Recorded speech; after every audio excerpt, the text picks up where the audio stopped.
Welcome to the 700 Club. The latest news out of Israel. If it jeopardizes Israel's security, then no deal.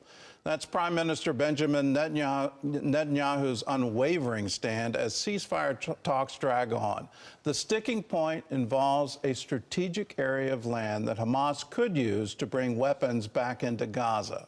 Meanwhile, negotiations for the hostages continue, and Israel is still being attacked by Palestinian terrorists and Hezbollah in the north.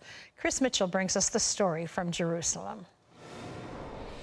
Even though it says a deal is close, the White House admits Hamas's terror tactic of threatening to execute more hostages and having just killed 6 last week is pressuring negotiators to seal a ceasefire deal, while at the same time making it harder to engage in talks with Hamas. And absolutely created a sense of even greater urgency to get the deal.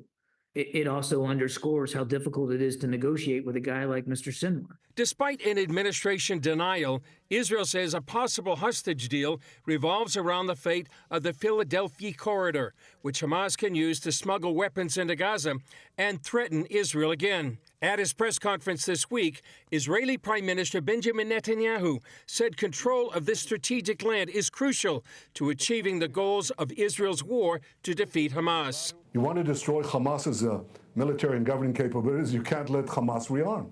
It's obvious. So you have to control the corridor. Netanyahu says letting Hamas control the corridor again is an invitation to another October 7th.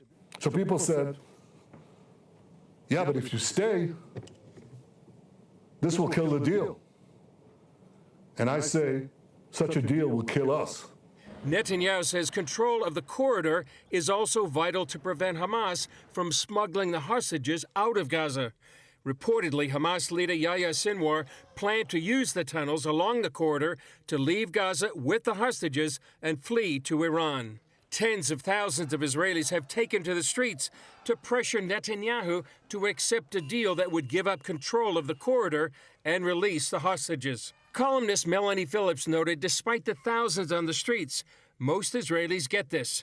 In one opinion poll, 79% agreed that Israel needed to control the Philadelphi permanently to prevent weapon smugglings from Egypt to Gaza. And even as the Biden administration pushes Israel for a ceasefire deal, Netanyahu points out that Israel has accepted U.S. proposal 3 times already this year, but Hamas has rejected them. Amid the talks for a deal, Israel's warfare goes on as the IDF takes out more Palestinian terrorists, while also being hit with more than 1,300 rockets from Hezbollah in August alone, the most since October 7th. Still, for now, the focus is on the hostage talks and the murder of those 6 captives. In Jerusalem, hundreds of Israelis came to sit Shiva, the traditional Jewish 7 days of mourning, with Rachel and Joan Goldberg Poland. Some waiting for hours just to sit for a few moments with the grieving parents, whose son, Israeli-American Hirsch, was murdered by Hamas, along with 5 other Israelis. That was a body blow, which has affected my neighborhood since one of the hostages, Hirsch, Goldberg Poland, is from our neighborhood.